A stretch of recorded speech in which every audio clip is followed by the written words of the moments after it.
All right, Steven, I think they're ready for us. You ready? Yes, sir. All right, let's get it. So what's up, everyone? Welcome to another episode of We Got Next. I'm one of your hosts of the show, Hayes, aka Ayo Shifty. And as always, we want to thank you for always coming on. Just listening to us, tuning in. We do have a special guest today. As you all can see, it's at Steven_Springs. So we appreciate that. Steven, how you been, man? I thought you were gonna say, as always, Steven's joining me, but that's not. That's not the case. I didn't see the end of the poll, what the results were. So, if those who don't know, Christian put out a poll on his Twitter account. It was asking, "Will Steven be on the show this week?" And it was like, "Hell no." I forget what the options were, or like so he's gonna resign. Yes, definitely not, or he's probably resigning. Yeah. And I put definitely not. You did? Yeah. Just because that's usually how things have been going these days. But the reason we're doing it tonight on this Tuesday is because I'm, usually if I'm out, it's because kid related or it's work. So tomorrow's actually work related. I'm traveling up to New York for work. So I'm gonna be gone for a couple of days.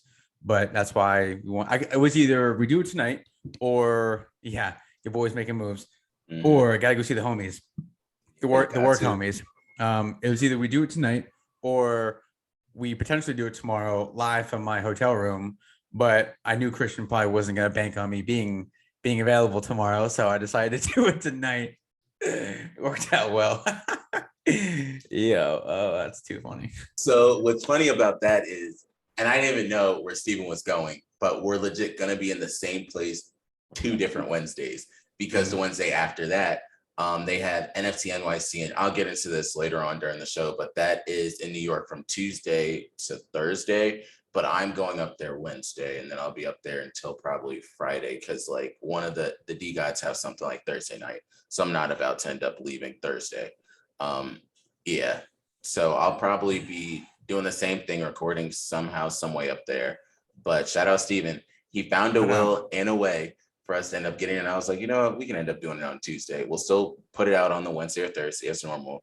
But what sports, before we dive into anything, what sports have you been focused on, looking at, or what's been the deal with everything? I know a lot's been going on with golf, but outside of quick slants talk, what have you been focusing on?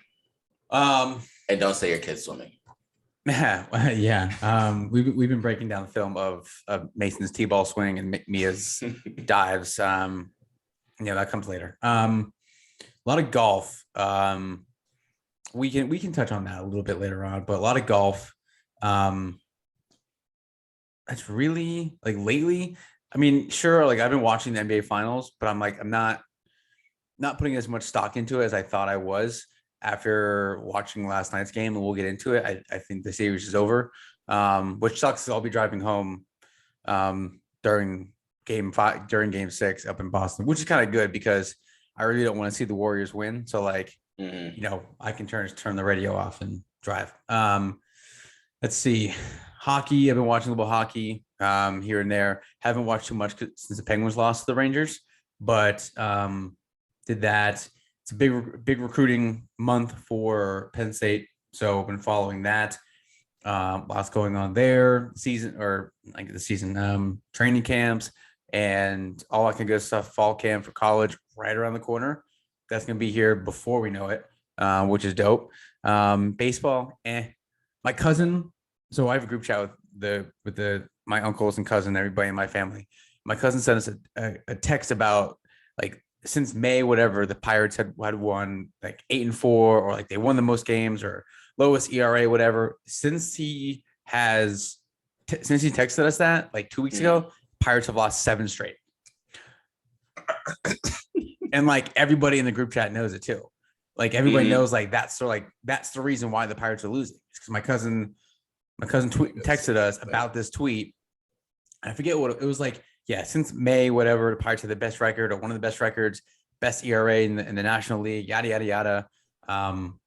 And they've lost 7 straight, which is like very typical for the Pirates to lose, maybe 7, 8, 9, 10 games in a row at one point in the season. But just trying to catch up on everything. Like there's surprisingly a lot going on. And then once the finals are over for NHL and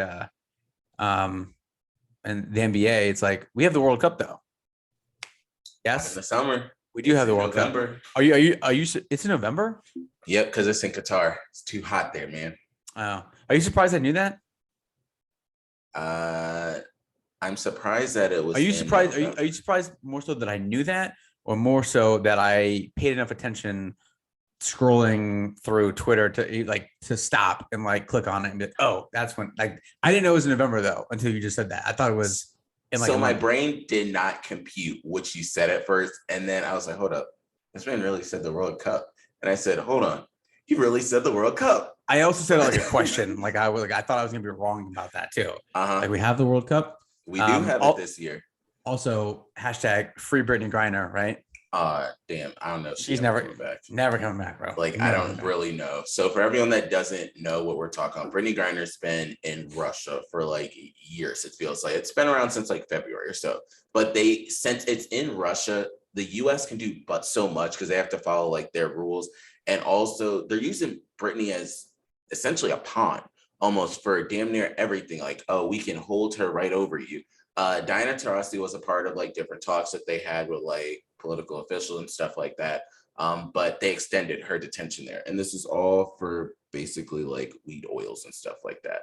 Speaking of weed, shout out to Montrezl Harrell for he had bags. He had 3 pounds of weed, and now he's facing potential drug trafficking charges, which is a Class D felony, up to 5 years in prison and $10,000 fine in, what was it, Kentucky, I think, when he got pulled over. Like, bro, every time there is something that happens with an athlete involving this type of nature, I get they're humans and I get like they do shit that like the normal humans do, right? I get that. But like when you're in that position and you're making that kind of money doing what you're doing, and I know we all know like what goes into them becoming professional athletes, but like when you are making that kind of money and you are who you are, come on, man. Like you cannot put yourself in those positions. Like it always happens in the off season too. That's the big. How do you not have someone else that can do that? Like you got to have like a lesser person in your group that'll take all these falls. Yeah, that'll like no one cares about that says, oh yeah, Jimmy can go to jail. We don't care about him. Like we'll put him. We'll put 3 pounds of weed in the car with Jimmy. 3 pounds. 3 pounds not of ounces. Weed. Not an eighth or a quarter. Pounds. Pounds is a lot of goddamn weed for you to have. Why do you have it outside of you selling it or trafficking it? And it was in vacuum sealed bags. So like you're not taking that from like your apartment to like your boy's house to like, you know, roll up a J. You're obviously taking that somewhere for something. And it's not like if he's doing it for like money, it's not like he needs the money. Maybe he does.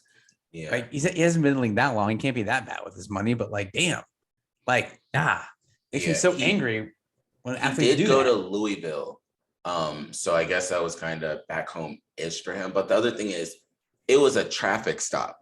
So there were other things he did wrong. Yeah, he was following too close to it. That always happens. He was following too close to the car in front of him. It's always because of like another traffic stop. They're not just like randomly stopping him. No, because they think he might have weed in the car. Now, when they approach the car, they smell the weed. And they found something in his pocket, but then they also found the 3 pounds of marijuana in vacuum sealed bags. Come on. It's a little tough to hide like 3 pounds. You can't just end up sliding that under a seat. Yeah, and they're gonna find it. Yeah. It's not like you dropped a roach. Like they're going to find it. No, that's different. Yeah. Like they're gonna find. Oh man, that's all right. Anyway, yeah, but that's trying to catch up on everything. There's a lot going on now, and there won't be in like 3 weeks. So. You know, then unfortunately for me now, the World Cup doesn't start till November. So looks like my summer is wide open. I know that's going to be hype, but what we'll do is we have 2 fast break ones. I'll try to get through them fast. I had to do this one with the bang because I honestly had 4 when I started this. So first off, did you see this one? Yeah. Oh, I did see this. I saw this like an hour ago. So Steven will walk us through it. And it's the funniest thing in the world because this is legit how a kid is before anything else. I didn't listen to it, but the kid ate looks like just like a pepper, I'm guessing. And it obviously hit him hard and he's struggling. And He says you have to call 911. Is it? Can you hear it? Because I can't hear it. Yeah. He said that. I think he said you have to call 911 or something like that. So he just said he called 911 and he was crying. Yeah, so bro. that was the first one. I've done that to my kids. I've given them like salsa that's like really spicy, and yeah, they and you instantly regret it. Oh, absolutely. Because it's like, who's gonna take care of them? Me. You do. Like my dumb ass who gave him the hot stuff. Now I gotta deal with it. Stupid. So the other one, and this is the one that I'm pretty sure Steven saw this one. He saw the other one because this one is interesting. I didn't want to pull it from where I originally found it from. So one of my friends put it for something else. Did you see this? No. No. What is this man? Oh my God. What is this man doing? So it says he's practicing to run down his ops. No way. What is this man doing? No. So I'll play it and give Steven all the time in the world to say his instant thoughts. It's multiple different scenes he's going to be doing it. For starters, the weight is basically a gun and he's practicing. Okay, he's putting his back in his pants. That's like a 10-pound weight. Quick, man. Oh my God, get out of here. Look at his face. What is my man doing? Oh my God, bro.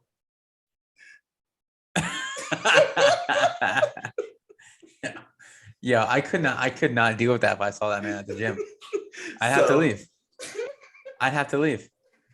So for everyone that is listening to it, because I started to notice the people that listen on Spotify has been increasing. It's a guy that's on the treadmill and he's using the weight as like a gun. So he's taking it from like his waist, pulling it out, and then on top of over the treadmill, he's pretending to shoot. That's the first scene. The second scene, he has 2 dumbbells and it looks like he's using a machine gun or some sort because it looks like he's shooting like multiple rounds with it and he's shooting it towards the ground. I guess someone's on the ground that he's practiced on shooting on. I love how he has Crocs on, I think. I know. Well, like flip-flops. Yeah, and then in his final scene, he's on the ground as if someone's like right up next to him on top of him, and he's shooting the dumbbell to practice. So okay, I don't know when he's ever really going to need this or have to use it or want to use it. But yeah, so that was that. And those are our fast break ones for this week. The other thing I wanted to end up just bringing up, and we'll go into stocks and crypto because that's been like basically the big topics of everything. A lot of people are always worried, like, look at Bitcoin. And what I had to explain to people and just looking everyone, we'll touch on stocks as well, is they said in the stock market that the stock market since the beginning of this year has lost $10 trillion.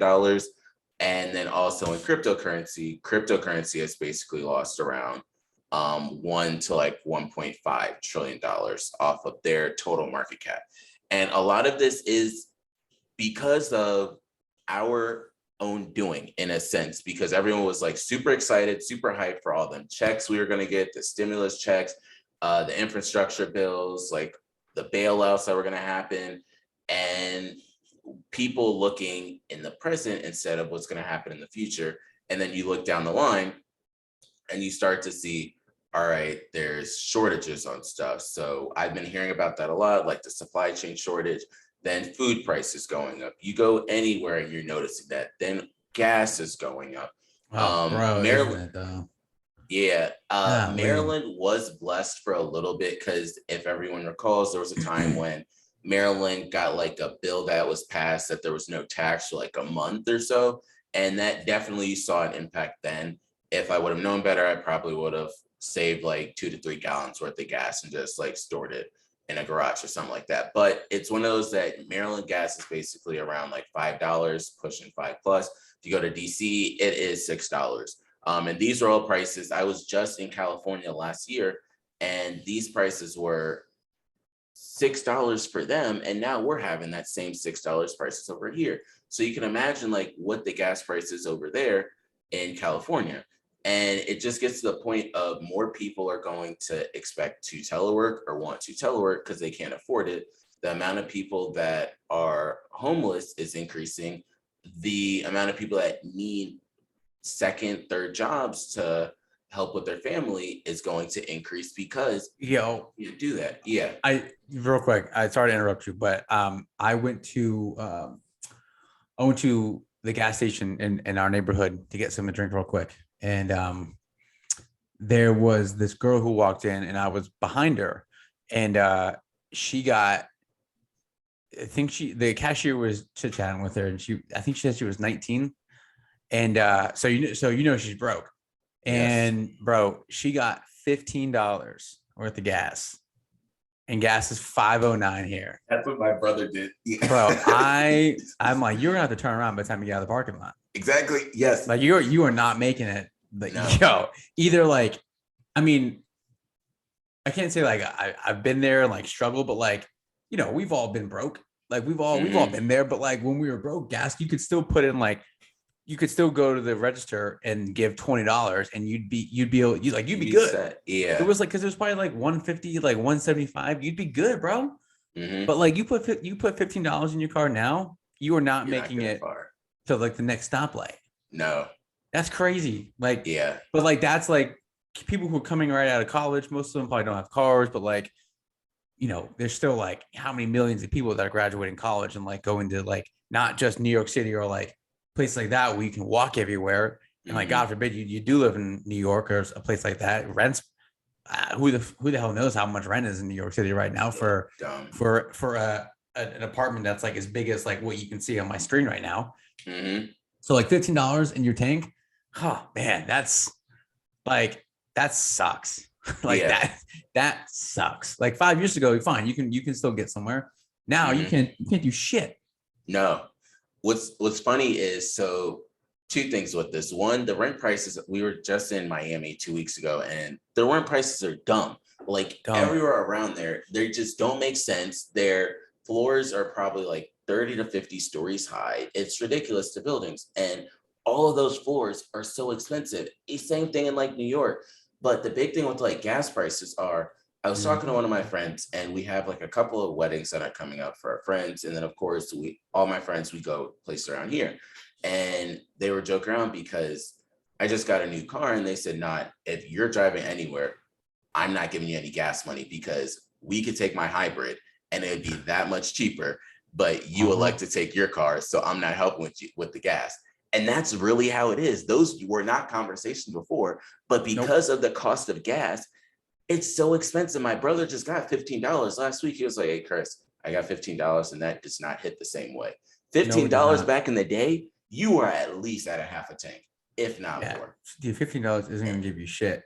No. Like nothing, bro. It sucks. You're turning around. And I say all that because it's affecting everything. Crypto markets, stock markets, everywhere you kind of name it. Just even I'll just touch on one story here, and then I'll go into the stock market because that's the big thing I do want to bring up. But in terms of the crypto market, so there was a big thing of Celsius, which is a cryptocurrency for everyone out there that kind of do lending and things of that nature.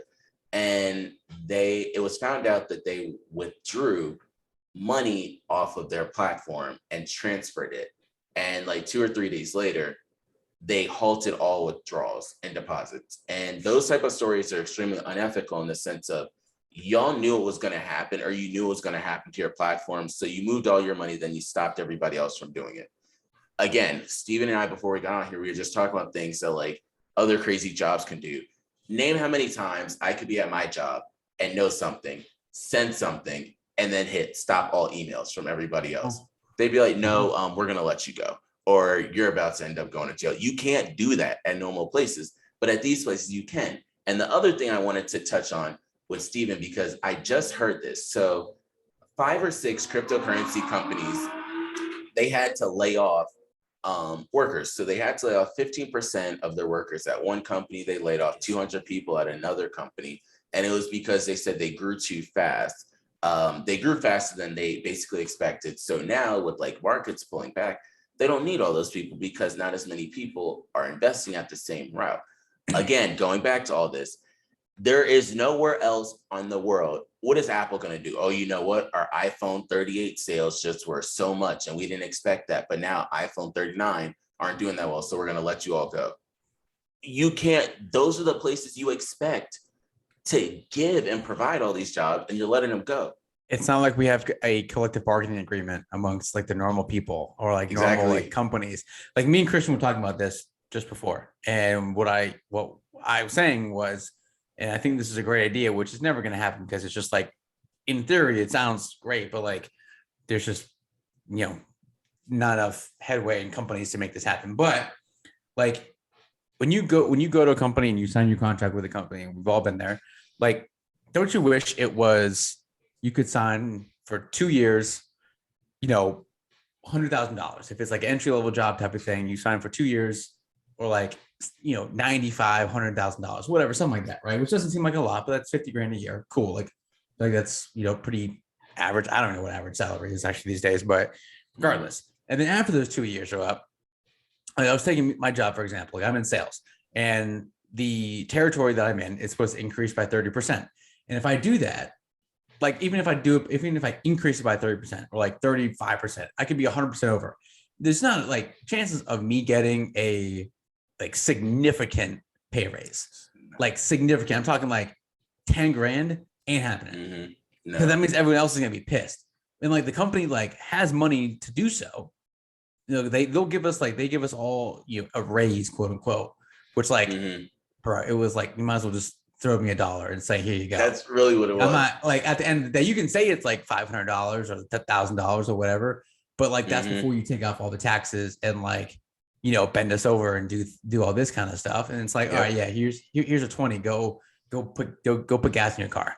But it's like, if you sign the company 2 years, $100,000, after that 2 years, you know, if you met your quotas or you did this for that project, or you met expectations or whatever, like you could either sign with that company again, like renegotiate another deal for like another 2 years for like $150,000, or company XYZ comes along and says, hey, Christian, you know, we saw your performance. We saw what you did this year, especially in Q3 and Q4, and you really hiked up those numbers. You know, why don't, we'd love to offer you a 3-year, $175,000 deal. Like, bro, that, like, again, on the surface, that sounds like it's entirely possible. Yeah. Because a lot of these companies, your company probably has the money to do so. Your company probably has the standing to like make that happen, because your company, it's Freddie Mac, like, yeah. Now, if you work at like a mom and pop shop, obviously that's not going to happen. Or if you're like company right out of college, you probably have to, there has to be certain requirements for this shit. Like, I'm really going to dive into this. You probably know the right people to talk to about this, but I feel like that would be great when it, like, teachers should probably do that.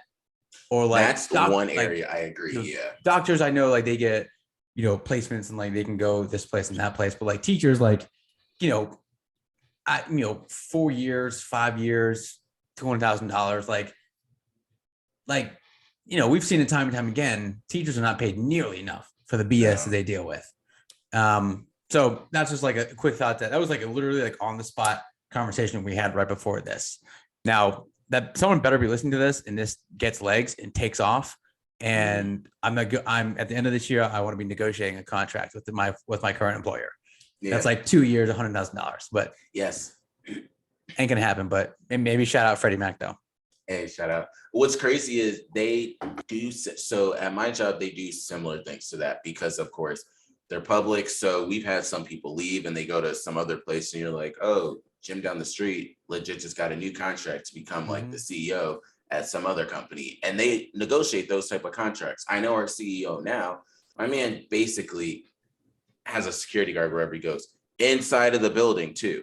And so you guys are probably wondering, well, how come we kind of just throw around Christian's job here and there, whereas most people don't. In the beginning, I told my job what I do. So it's one of those that they know what I do and you all essentially know what I do now. So that's why I don't really have an issue or problem with doing it. How it all came about is when I actually applied for this job, I forgot and gave them the wrong resume. So on the resume, it showed my business and the podcast. And they were like, so you do this and that. And ever since then, I'm like, you guys know it's not like I hid anything from you all. But so well done, well played. Yeah, I know. And this is stuff we talk about all the time. We have to talk about interest rates. We talk about refinancing when the good times, the bad times, to talk about refinancing. So it goes hand in hand. Everything that I'm doing, we have to do this on the daily basis because they have to factor in. I won't tell specific numbers, but the past 2 years, they did extremely well. Just think about a $ NFT. That's probably how well they did in a lot of those times. Whereas going forward, projections are probably not going to be T's. They might be other letters of the alphabet. So that's kind of been the big thing there. And it does affect so many different markets. You can even see here, it's just saying the S&P 500 falls for the fifth day. The S&P 500 in a lot of the different markets are resetting to almost pre-COVID levels. And that's all said because there was so much money thrown to everybody that they were like, oh, let's just invest it. What pissed me off, and I talked to one of my good friends about this because we look at stocks every single day together. People were trying to tell me when I was like, yo, I don't know why you guys keep just investing in AMC and GameStop and Dogecoin, when if every single hedge fund and investment firm wanted to, they could fuck all of you up like in 2 seconds. The money that you all think you have, I promise. I have seen half of their stuff. I have seen their balance sheets. They could just put a percentage of it and all the money you thought you had would be nothing. And I've heard so many people saying, yeah, I just got my grandma and my mom into AMC when it was $30. Terrible decision. But you can't tell half these people that stuff because they all think during a bull market, everyone's the best investor ever. And I was talking to one of the vice presidents. We were like, everyone thinks they're a great investor during a bull market, but you find out who the real good investors are during a bear market. So during these times, you'll figure out who's going to invest and who's going to put money into them. But that was the real thing I wanted to end up talking about this. As you can see, these type of conversations, Stephen and I can have all the time because it's the most obvious things that are going on. We're both at an age where it impacts us both directly, but in two very different ways. All of this stuff ends up hitting us. Another thing I did want to end up just bringing up because I've been doing a lot of spaces recently. The first one I have to do is a shout out to Cheddar Block Games, Rug Remnants, and then also Block Stars. So Stephen, get this. They are doing a 24-hour Twitter Spaces. They started the Twitter Spaces at, I think, like 1 or 2 a.m. our time, and I was asleep when it first happened. I remember when Blake, who's the head of Cheddar Block Games, reached out to me saying like, hey, Hayes, like I want you to end up jumping on and talking. I woke up today like 7:30, 8 o'clock to a message saying, hey, here's the link. I would want you to hop on. Bro, he sent me that link at 3 o'clock. I was like, nah, they're probably still not going. I clicked in at 8 o'clock. As soon as I got in, I was in the bathroom. I was like, they're probably not going to meet. Hey, it's like, you want to come on? I was like, shit, y'all are wired and ready to go. Meanwhile, I'm just waking up. Let me shit first. Yeah, let me flush, bro. Let me flush. I gotta wipe. Yeah. So they were on, it was probably 7 or 8 hours. I stayed on with them for 2 hours and they just ended it right before we got on here. So they went legit a whole 24 hours. Blake is out of Australia. So it was like 8 a.m. his time. But it's one of those things of these people legit will dedicate and focus on that. So that's the first thing I wanted to do, salute them, because Steve and I both know, we know damn well we would never be able to do a 24-hour thing. I know, I remember back in school, and Steven can say the same, they used to have like those 24-hour fundraisers and like festivities and things. We had one at our school. It was more so, I would say like 12 hours, like all night type of thing. And I went and then I went to sleep. I didn't even stay the whole time. So for these people doing these 24 hours, I salute them. And then I also have to salute, shout out, I did a spaces on Monday and it was with Jet Getters, Cyber Samurai, and Anybody's. So just a little bit for everyone on these three. The first one, Jet Getters, they're focused on the travel industry. So Airmans, I'll be seeing him next week. Dope dude to talk to. He's also a part of D-Gods. They also, if you purchase one of their passes that come out this week, you'll be raffled for a chance to end up winning like an all-inclusive trip to any of their destinations in the world. All you have to do is pay for your flight to get there. So that's something I will be taking part in, and also just talking to them. Cyber Samurai was another dope one we talked to, and then Anybody. So Anybody's has done a collab with Nike. You can see like their NFTs that they have, like a shoe. Then they also did a collab with D-Gods. And here's the funny thing, and in my head, I had Steven telling me, Now, why the fuck would you do that? Because they had a collab with DeGods, and their NFTs, if you bought the NFT, then you would be able to get an in real life IRL hoodie. And I was like, all right, let me go look it up. Like, this is super dope. And the cheapest one you could find that someone was selling their NFT for was 6.6 Solana. At the time, it was like $186. So in my head, I was like, I'm going to pay $186 just so I can get this hoodie. And then in my head, I heard Steven saying, hell no. Now, why do you need to do that? Yeah. So I already don't respect you enough sometimes with some of the things I've heard you do. Now that yeah, that would have really sent everything downhill. Yeah, so that was the other thing. The last things we'll get into, we'll do our what the fuck or fire, and then we'll also do the raffle. So I've still been doing raffles, not going to end up, let's see if I can log into it. I'm only showing you this because I was not expecting this to end up happening with this raffle, but I've still been doing that's a long ass password, bro. It is. I got it. Jeez. You got the nuclear codes in there. Password so long too. Gosh. So I won this one, and look at my percent chance that I had of even winning it.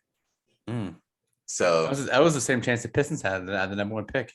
Yeah, so you figured it out pretty well. Good job. Exactly, I did. So that was that one I wanted to show you. And then there was another one where I thought I was going to win it. Like, I bet the farm and everything. I said, you know what? I for sure have a chance at winning it. I want to see if I found, probably won't find it. Yeah, it was this one. I was like, oh, I have 100% chance, damn near. I had a 31% chance. Clearly you could tell I had more tickets than anybody else on here with 70. Next person had 20. And a person that had one ticket ended up beating me. So I was like, all right, you know what? Never doing that shit again. Putting up a lot of tickets, and then you end up don't getting it. So we'll go into what the fuck or fire. There's been a couple recently that I wanted to end up showing Steven. While this is coming up, I want to just let everyone know that Duppies, which is going to be the DGOT second collection, will be out July 15th. They extended it. They increased it to a 15,000 NFT collection, and it's going to be 375 dust. You already know your boy has 375 dust because he already had a dead god, so he's been staking it. So I don't have to worry about it. So for everyone out there that's thinking, oh, I don't have enough time to do it, Frank and the squad are giving you more than enough time to end up getting your duppies. Right. So I don't think anyone has an issue or should not have an issue with that. But going into WTF or fire, all right. So the first one I have for you is this one. Nope. Nope. Not doing it. What the fuck? Nope. So nope. My next one I have is this one. No.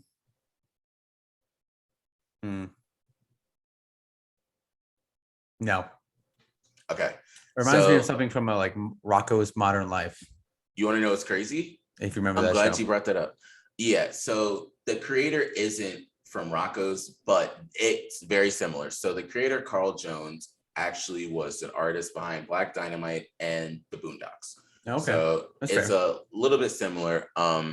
The collection was at a 7 Solana mint, so over $200 it costs per each one. So it's sitting at 9 Solana, so you can kind of roughly make a little bit. Average sale price everyone out there is 12. But that was that one I wanted to bring up. The third one is this one.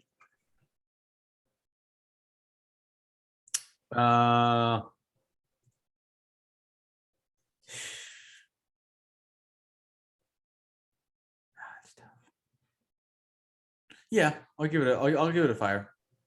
Okay. Low key, but yeah, I'll give it a fire. So I liked the simplistic artwork behind it. What I did not like is the finance aspect, because they increase their supply, but they also increase their price. Normally what you do is when you increase your supply, you decrease your price. So that's what really pissed me off about it. I still thought the artwork was kind of cool. But that was the big thing with that one. The other one I have is this one. And all these, I'll tell you at the end why I brought all these up. Yeah, I like that one. Okay. Mainly because I'm a fan of big cats, and I want one for myself. Like I want to own a tiger or a lion one day. So the final one. No thoughts on that? Well, I was going to get into my thoughts after this one because I didn't Okay. have thoughts on that. No, don't. Nope. Nope. Not even. Don't worry about it. Don't even worry about it. Funny thing about that is I'm another one. Of course, a lot of, I would say, boys growing up, they kind of were enthralled with like the big cats. So for example, your tigers, your cheetahs, your jaguars, your lions. Those are the ones that a lot of people were interested in, and your panthers.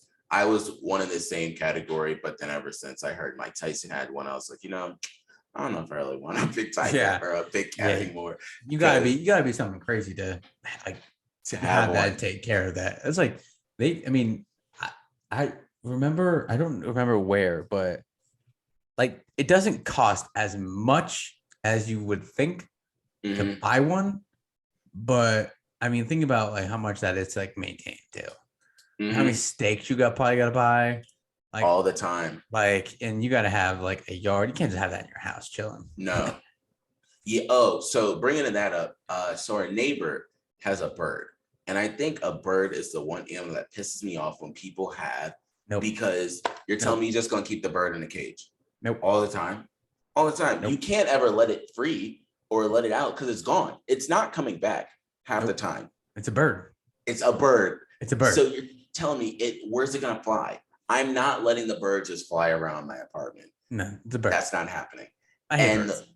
I do too. Hey, and eagles are cool and like hawks are cool, but like no. Other than that, like pigeons, I get pigeons that land on my deck all the time. I want to shoot them all the time. Like I just like they just like they don't do anything. They just sit there and they make like an owl noise, and they just sit there and they shit everywhere. And like I just want to go and just like shoot them. But like I can't because I got kids, and I'll set a bad example for the kids. Yeah. Anyway, not yet. I hate birds. Birds are the that's my WTF or fire for today. I want to segue us, if I can, into the NFL and the NBA stuff. So I want to talk about the game last night. One, have you been following the series? And two, what were your thoughts on last night? Well, yes, I have been following the series, and the games are rigged. Like rigged. It's not consistent, but like it never is. Like they're not going to do 7 games of a 7-game series, but they pick and choose those games. And I mean, if you did you watch the game? Have you watched the series? Yeah. So I've been watching it. I said earlier, like I haven't been watching as much as I probably thought I would, but like I watched enough, and then I watched the highlights again and again and again. So I basically do watch the entire game. But I think it was game 2 that what was like egregious with the calls. And the last night was the same way. There was like Gary Payton Jr., the third or whatever it is, 8th, I don't know, like tripped over his own feet when on that fast break. And then there was a play, Marcus Smart had like 4 penalties, 4 fouls called on him in the fourth quarter within like a 30-second span. One was a technical foul. Technical fouls in the NBA are a complete joke, unless it's like super crazy and like just out of control. Sure, but if it's just like someone like talking to the ref too much or like whatever, just like that shouldn't be a thing. But Jordan Poole, like he Marcus Smart gave him like a little arm, and Poole like flop of the century, and it's just like. You can watch the game and like those calls, like in the moment, it's like, that's a bad call. But you go look back, you're like, that was a really bad, like complete nonsense call. And I think that's like the NBA is, I've had this conversation with a lot of people. The NBA, I think, is completely rigged. And which like the product is good, but like it's rigged. So yes, I have been watching the series. I think if the Warriors win, Andrew Wiggins should be the finals MVP. I know Curry's had huge numbers, but I think he's averaging like 34 games, so he's probably going to win. But if we're being honest, like the finals most valuable player, MVP, that's what it stands for, most valuable player. Like Andrew Wiggins, if he has another big game in game 6, I think he should win it. and Steph Curry should again be snubbed out of a Finals MVP. Mm-hmm. Yes, I'm watching. Jason Tatum needs to wake up. Yeah, he needs to have a Kobe Bean Bryant game. If he loves Kobe so much and he wants to pay tribute to him, he'll drop 45 in Boston and do that. Draymond had a better game last night than he had the first 4 games of the series. So yeah, I mean, I hope it goes 7. I hope Boston wins, but I don't think they're going to. I have a lot of thoughts. Oh boy. I think the first thought is I've never seen someone like Draymond get his way so many damn times to the point Steve Kerr, you could tell it's just annoyed with him. If you saw Draymond's final foul in the game, he was demanding Steve Kerr to end up challenging that play. And it was like, all right, is it going to be Steph Curry or is it be Draymond? Because where the foul they called it at, Steph wasn't anywhere near it at that point. It was legit Draymond going up with the person about to score. So that's my first thing of Draymond fouls too many goddamn times. Like every time, bro. Every time. Offensive fouls, defensive fouls, every technical fouls.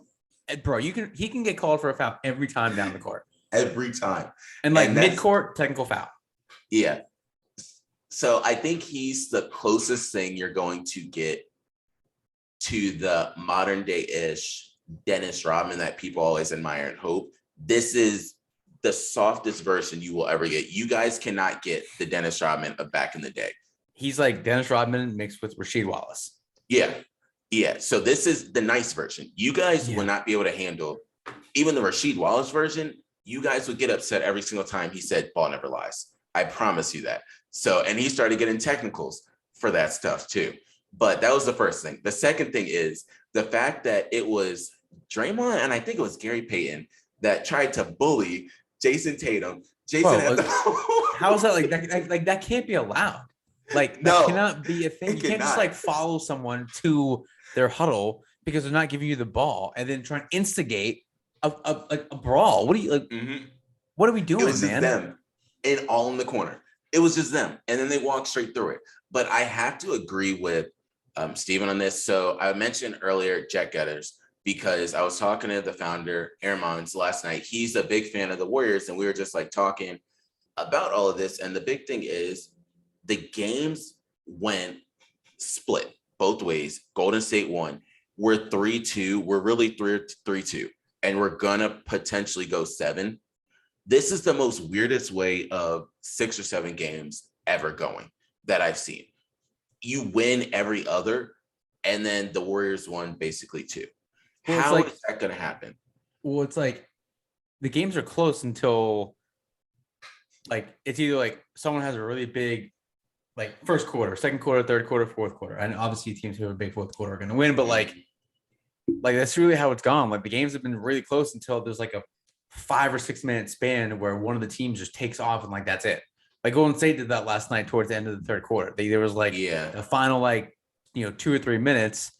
They started like they tied it up because Boston had like that nice comeback, and then they went ahead by like 5, and they dropped the ball completely. They had that game won. They just need to keep doing what they were doing, and then they stopped doing that obviously, and then Golden State had that nice little run at the end of the third quarter, and then boom, like with 8 minutes left in the fourth quarter, that game is basically over with. Yeah, and Boston's like are insane. Like you looked in the first half. I also tried to see, all right, let me look at it in different environments. Like I've been in a bar one time to see how that'll impact it. I've been like at home to just see if I felt the games differently at each place. It's all the same. One team will be ahead. The next team will come back. The other team will just come back ahead. And that's how it is. The wild part about this game is Boston should have won. There's no question about it. Steph did not make any of his threes. He missed them. And Klay Thompson, my man was just pulling up from everywhere. And I put out a tweet last night. It's insane when Steph and Klay are making threes. It's the craziest thing because they know it's going in. They know when they're going to miss. Most of us can look and be like, all right, it's going in or it's going to be a miss. I can swear to you not that I saw Steph last night pull up. The moment it left his hand, he started running. Of course, he's too small to get the rebound, but he knew exactly that was off. Whereas you look at Klay, when he pulled up, he was walking the other way. It was like, it's going in.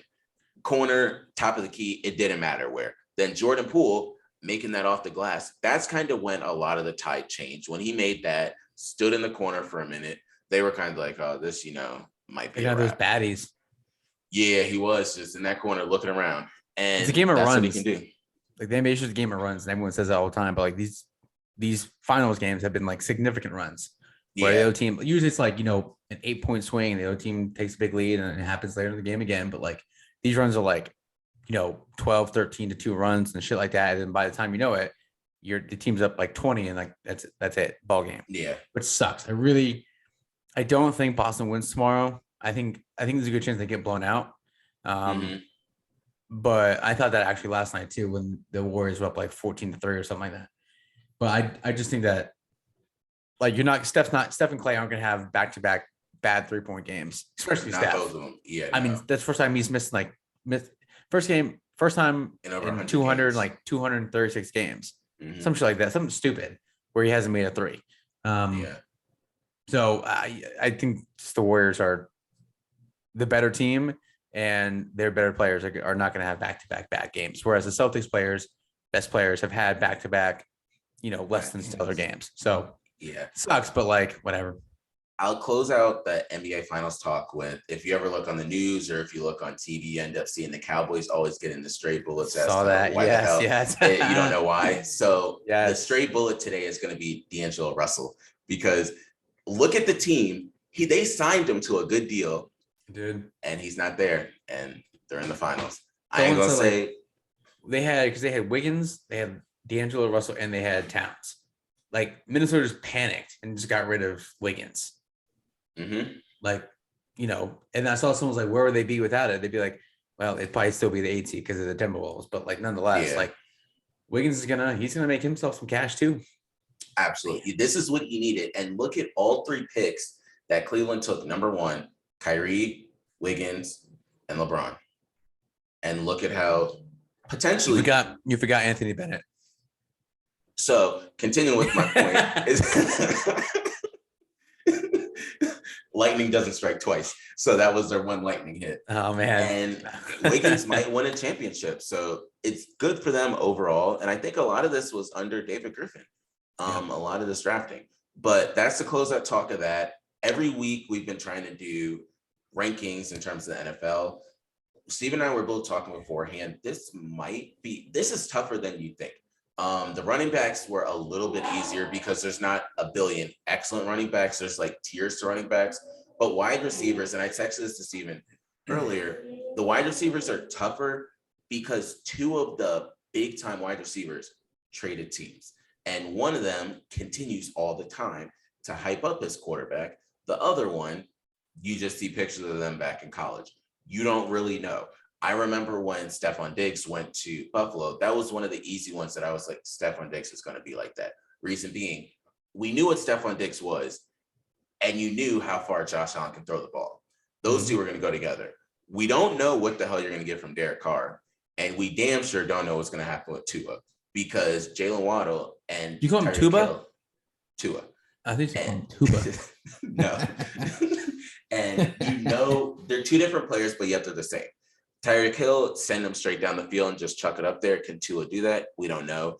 Jalen Waddle, he's going to run like your in routes and like your slants and stuff so that he'll be able to get it and go with that. But do you want me to start, or do you want Steven will start with his rankings in a second. But as we continue, another thing you have to think about is Ben Roethlisberger's not there anymore. So that affects like the receivers that are going to be out in Pittsburgh. You have to think of, we're trying not to get into it, but I don't know who has a higher score, college basketball teams or the amount of massages that Deshaun Watson continues to get. Wow. Because when I found that out, that's insane. But that impacts the receivers that are going to be in Cleveland. But what are your ranking thoughts? So we'll start with your lowest and let everyone know what your lowest is, and we'll go to number 1. Okay. So when I first started looking at the list for receivers, I had no idea what I was doing.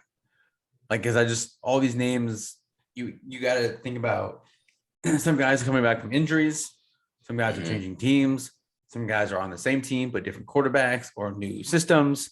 Some guys are suspended. I think there's one guy suspended, but like, and there's guys coming into the draft who probably shouldn't be on this list, but like there's a really good chance. And like so we did 15, but I put 9 guys on my honorable mention, which usually we have like 4. So I'm gonna go through my 1 through 15, my 15 to 1, and then I'll go into my my honorable mentions. And like I want to say this is like my 15 to 1, but like it's almost like in no particular order with these wide receivers. 15, AJ Brown. AJ Brown last year was probably a top 5 receiver, right? But like, again, I said, and I've said this before about receivers and everything. It's like, how much do I trust the quarterback? And you can probably answer that one with the Eagles. 14, you just mentioned him, Jalen Waddle. Yeah. Another guy who can probably be a top 10 quarterback or a top 10 receiver. Number 13, CeeDee Lamb. How much do I trust Dak Prescott? And now he's the number 1 guy with no Amari Cooper. 12, Jerry Jeudy. You forget. I totally forgot about it, but Russell Wilson is now in Denver. So like that might catapult him up to like a top 10 receiver. The guy ahead of him, I have number 11, former target for Russell Wilson, DK Metcalf. Yeah, and who the hell is going to be the quarterback for them? Drew Lock? Nobody knows. I know. But again, like DK is so good though, and so elite that he can probably make a guy like Drew Lock into a Pro Bowl quarterback. You know what I mean? Like just like the numbers he can do, what he can do. Number 10, I got Chase Claypool. Like same situation. He's not as great as Metcalf, but like this is one of those years where I finally think that there's no Juju. I know they have Deontay Johnson, but he drops some passes. So and they have Freiermuth, but they're obviously not going to throw the ball to tight end every time. So this is the chance for Claypool to show what he can do, and I think he's got it in him. Like 10s, I feel like a little high for him, but whatever.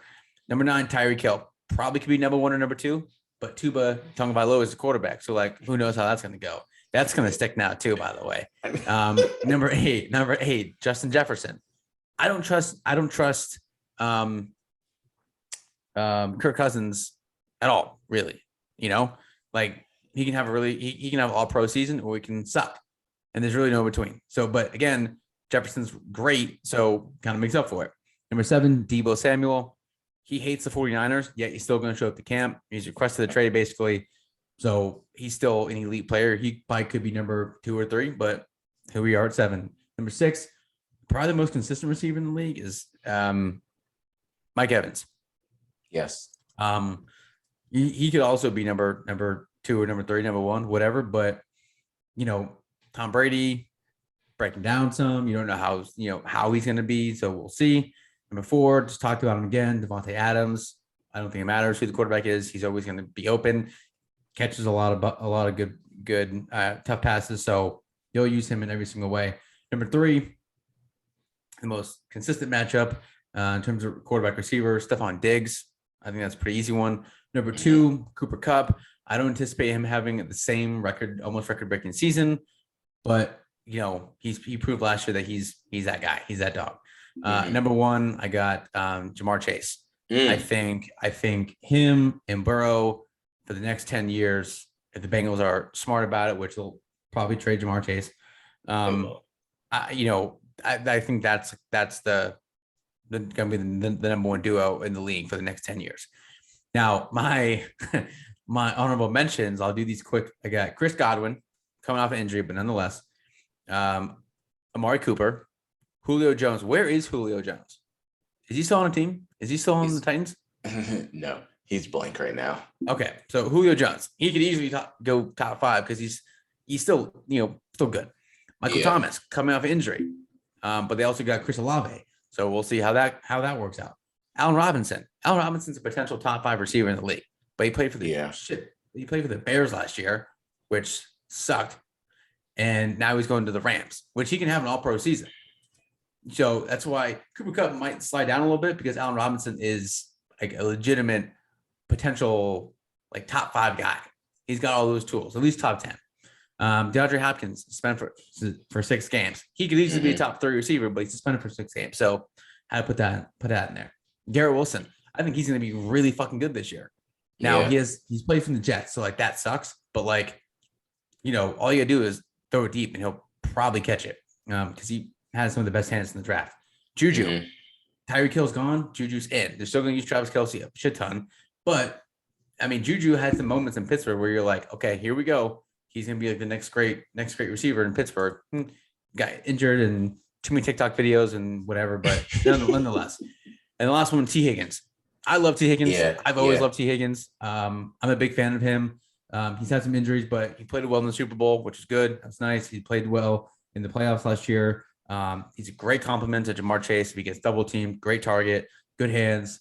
So like I didn't know what to do with this list. Some of these names probably like DK Metcalf might fall off the face of the earth if Drew Lock is his quarterback. I'm saying. And Tyreek Hill might not have a Pro Bowl season with Tua Tagovailoa as his quarterback. And, same with who knows what's going to happen with AJ Brown. So, I mean, like this is a crapshoot of a league for the receivers. There's so much talent though. Yeah. Like there's so much talent on this piece of paper right here, but there was so many different situations, suspensions, injuries, new quarterback, new whatever, like any number of situations. I don't know what to do. So I'm really interested to hear your list. I'm not gonna have any arguments against your list either, because like you might have Tyreek Hill number 1 and like Jamar Chase number 4, which like that's totally reasonable. Yeah. So I don't know. What do you got? So Steve, what I like about Steven and I when we have these conversations, I always remember a receiver I forgot, because I honestly had to end up thinking of a lot more of these rookie wide receivers. The ones that, before I start, the ones that we did have very similar, the honorable mentions for us, we both had Chris Godwin. That was an easy given one to end up doing. Another one was DK Metcalf and Tyler Lockett. I don't have them in my top 15 because I don't really know. Because of Drew Lock, you don't know. And then also Geno Smith, he's saying, yeah, I'm going to be good. Everything's going to be good. I don't really know what's going to happen with them. The other honorable mentions I had, DJ Moore, who the hell knows about the quarterback situation? Apparently they want Baker Mayfield there. That clearly says how bad Sam Darnold really is. And they're being honest about it. If they're saying it's urgent, or I don't know if they're trying to pressure other teams, but I don't know what's going to happen there. The other one is how Ryan Tannehill is going to do. So there's a lot of ifs. I was telling Steven beforehand, this is like a hypothesis, a lot of if-then statements, because Treylon Burks and Robert Woods can be super good or nothing, because Derrick Henry is still healing from his injury. So we have to see about that. Steven brought up Juju Smith-Schuster, and I have to talk about Sky Moore. I don't know what's going to happen because Patrick Mahomes and on the other side, Aaron Rodgers or Christian Watson, they have to get a feel for them. So those are two that I will more than likely pick up, either Treylon Burks, Sky Moore, or Christian Watson in a lot of drafts, at least one of them. This is going to be my Jimmy Graham for like the next 3 to 5 years of who really knows what's going to happen. But going into my list, so at number 15, I have 2. I have T. Higgins and I have AJ Brown. I don't know what's going to happen with AJ Brown. I didn't even bring up Devontae Smith in this. I don't really know what's going to happen with the Eagles receivers. Jalen Hurts runs so much that it puts a question mark on a lot of this. We also don't know about his accuracy. Now, AJ Brown and Devontae Smith can be 2 of the best receivers in the league with Dallas Goedert, or they might not be anything. And this could be Jalen Hurts' last year. T. Higgins, I do believe, and this was a tough thing for me. Before the Super Bowl and everything happened, I really did think about getting season tickets to the Cincinnati Bengals, because I said they could keep those 3 intact, T. Higgins, Jamar Chase, and Joe Burrow, with Joe Mixon potentially. They can do a lot there. So I do want to see what happens, but T. Higgins has been doing very good. That doesn't bode well for Tyler Boyd, because I think he's like the odd man out with a lot of it. Going into number 14, I have Mike Evans and Jerry Jeudy. Again, 2 interesting situations, because Mike Evans will be getting a lot of play time now, but I do want to see what other receivers Tom Brady ends up going to, also what's going to happen. 14 though? Well, you have to hear the rest of my list. Oh, okay, sorry. This man also said he won't have any. My fault. That's on me. But Jerry Jeudy also at 14, you don't know what's going to happen with Cortland Sutton. So that's the other part of it. Did your voice crack? It did for a second. So number 13 is the first one. 13 and 12 are 2 that Steven does not have that I put on here. Number 13, although it's a hybrid, Cordell Patterson. He had a monster year last year. I want to see if he ends up being able to do the same, especially with Mariota. So that's 13. Number 12, he has been one of the most consistent players and very underrated with 1,000-yard seasons. It didn't really matter what team he's on. Only thing that stopped him was concussions, and that's Brandon Cooks. And so I want to see I don't know if with David Mills, I don't know if it is one of those situations of, oh, he's the side chick and the main chick left, so you're loving the side chick, or if he genuinely is going to be a good quarterback and they really want to build around him. Because he kind of just said, all right, I know Cooks is somewhere down there. So I have Brandon Cooks at 12.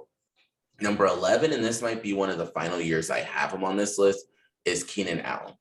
Keenan Allen for a long time was good, but the next one you'll hear has been doing a little bit better, and you could tell they're kind of going to go around that core in San Diego. Number 10, and this is someone that I've really liked, and I think with the new quarterback, he can do well. Again, a lot of these have new quarterbacks, but number 10 is Michael Pittman. Michael Pittman Jr. He is a big receiver. And Carson Wentz, no offense, I had Carson Wentz on my team. I've seen what he does with people. Carson Wentz did not always find Michael Pittman when they needed to find Michael Pittman. And I think Matty Ice can do a much better job. Matt Ryan has had Calvin Ridley. He has had Julio Jones. He's had good receivers there. So he will know how to get it to Michael Pittman Jr. when it counts. And I think he could be in line for a better season. He just can't fumble the ball. That's something he can't do. He can't let that thing go out of his hands because he's going to get all the number one cornerbacks a lot of the time. Big, small, it doesn't matter. Number 9, Mike Williams. Justin Herbert's going to be working with Herbert, Williams, and Eckler. Williams just also got a nice contract not too long ago. So that's something we do need to end up seeing. And Herbert, I believe, and he'll be in our quarterback rankings, is one of the better quarterbacks in the league too. So I have to say shout out to Justin Herbert because what they're doing there is good. Although a lot of people feel they should go back to San Diego. Number 8, CeeDee Lamb. I only have him there because he's going to have to steal balls away from the cornerbacks just the same way he was stealing his phone away from the girl. So we'll see what he ends up doing there as a number 1 receiver because they gave a lot of money and trust into Michael Gallup for someone that's injured. So it's going to be on CeeDee Lamb, whether he sinks or swim. I've liked CeeDee Lamb since college, like early college days when he was at Oklahoma. Number 7, and this might be too low, but it really depends on if he wants to play or not, Deebo Samuel. Again, him and Cordell Patterson's in that wide receiver running back, so it is fair, but not really fair. But that's what I have at number 7. Number 6, I have Stephon Diggs. They just have a lot of receivers that are there. So I noticed that they brought in Gabriel Davis. Well, they have Gabriel Davis. They brought in Jamison Crowder. And Jamison Crowder is very similar to Stephon Diggs in the sense of they both will run those short patterns. So I want to see who Josh Allen goes to. And then you also have to think they have Dawson Knox as well. So that's someone else that's going to eat away at a lot of this. So figuring out what's going to happen there. Number 5, and this person could be number 1, depending on what Tuba ends up doing, but Tyreek Hill. So Tyreek Hill is on a new team. Yeah, he caught it too. And number 4 is another new team person, but I don't really know if I can put him higher because I don't know what's going to happen. And that's Devontae Adams. I do have to say shout out to Mr. Third Down out there in Las Vegas Raiders for that new contract he just got. But Devontae Adams, I have at number 4. Number 3, I have Justin Jefferson. I want to believe that he's going to do well. Notice I didn't put Adam Thielen on this list because it has gone in the direction of it being Justin Jefferson. Justin Jefferson did have 10 touchdowns and 16 receiving yards last year. Number 2, and he could easily be number 1, but number 2, I have Jamar Chase. Jamar Chase had a balling season last year for these 2 LSU receivers. And this is what it just goes into. That team, Stephen, was so nice at LSU, like stupid nice, to have the quarterback, those receivers, and both of them be good. And the Eagles missed out on both of them, but we won't get into that. But both of them being very good. Jamar Chase had 13 touchdowns, 1455 receiving yards, and he was just getting going too. This is coming from the one that said he didn't know how he would be able to catch the football and stuff like that in the beginning. He got all y'all with that. And I have to go number one just because he proved it last year until he doesn't prove it. And then he also got that nice contract. I don't know how the Rams have the money for all this. Steven and I have talked about that. I need to see some financial statements because it does not make sense. But Cooper Kupp. Makes no sense. It makes no sense. There's no way they can pay that kind of money. Yo, real quick, did you write down my list? So what was your number 5? Because I wrote down everything, but I didn't hear number 5. Yeah, I think I skipped it. Keenan Allen. Okay, thank you. When you said that, I was like, wait a minute, I don't remember saying his name. I know I had him on my list. Yeah, I had a number 5. Okay, so there you go. So I have all of Stevens, and then we'll continue to go through this and monitor it through the season. I'm not going to be as pressed with the receivers as I will be probably with like running backs, quarterbacks, and tight ends, because the wide receivers, you never really know. It's one of those things of you might miss on the first receiver, but you can hit a home run on that second receiver, or someone you never expected to be good comes out of nowhere. But those are our receiver rankings. We'll end it as always. I have like a would you prefer, would you rather thing. Boy. So the one for today, it's not too tough. It's one I've been thinking about for a while, but would you rather have your favorite job in the world, your dream job, and be making minimum wage, or have a suck ass job and then make like around 6 figures? What am I gonna be making? What's minimum wage? Like, what am I gonna be making a year?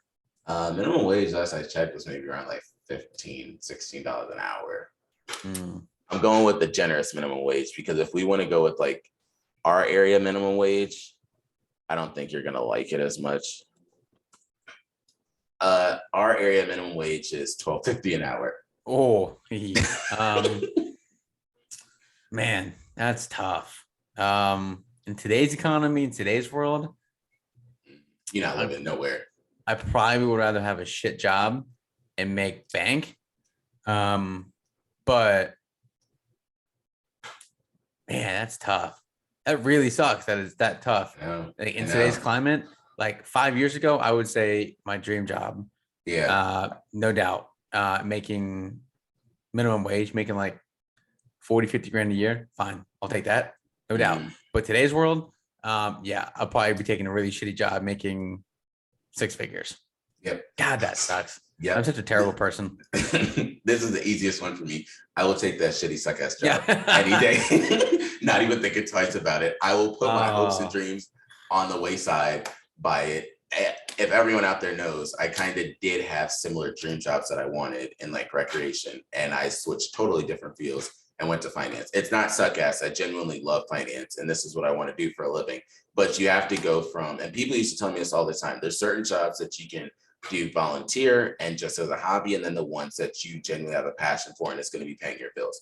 And finance is something that will challenge my mind and something I do appreciate. Compared to like recreation, I can just volunteer, coach a team, and satisfy that as well. But so that's what you got for everyone.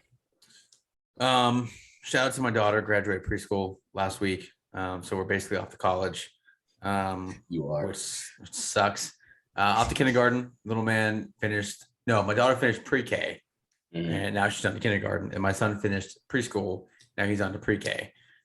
So was that their handwriting or the teacher? That was Brooks. Okay. Come on. That's a ridiculous question. I was like, it looks very nice.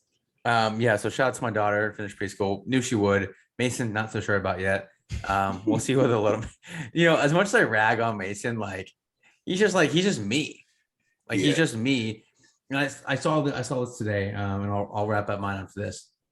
Something about like, so like you're not only raising like your son, but you're raising someone's potential husband, someone's potential dad. So raise like that's all I'm trying to do. Like Mia, I'm not worried about, and like I don't know how to like raise a girl because I like didn't grow up a girl, so I don't know how exactly. Yeah. Right. So like I didn't go through those things. I know how to raise myself. Like I know how to and that's what I'm doing. I'm raising myself.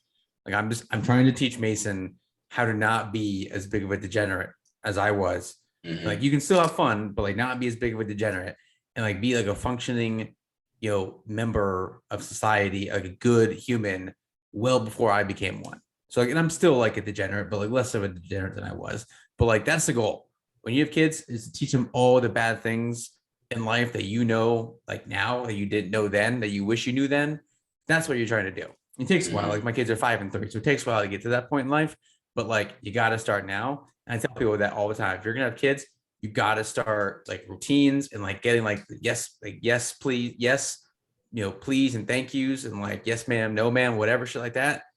You got to start that early. So, but shout out to my daughter for graduating preschool or pre-K, whatever it is, college. I don't know, high school. Shout out. So two things I'll end up saying, then I'll get into mine. One, I fully agree with what Steven said because I don't have sisters either. So that's like one thing I always tell when I end up dating people, I just talk to people. Two things I will always struggle with, raising a daughter, because that's one of those things. I didn't have sisters, so I wouldn't know. I just had a lot of cousins. And the other thing is I didn't have grandparents. All of my parents passed away at an early age. So of course, when I talk to people now, I become super attached to their grandparents because I never had them. So that's one of those things of understanding, like, oh, when someone passes away, I'm like, damn, you can never say, I understand what you're going through, because I don't know what you're going through. I can only say, I feel bad and my condolences. But the other thing I wanted to say in terms of Steven is Steven's kids look exactly like the parents. Like I've looked at it and I'm like, damn, he looks like a little Steven. And then I'm like, wow, she looks just like your wife. Like she really spot on. And yeah, but I always tell this to Steven because they're never gonna let the player just grow up. He just want to chill in life. Like that's all he wants to do. He just wants to get by. And that's how it's always gonna be. Yeah. So my only story I have is I'll catch everybody next week in New York. I'm really hyped to end up seeing everyone out there. And I just gotta say, shoot or shoot.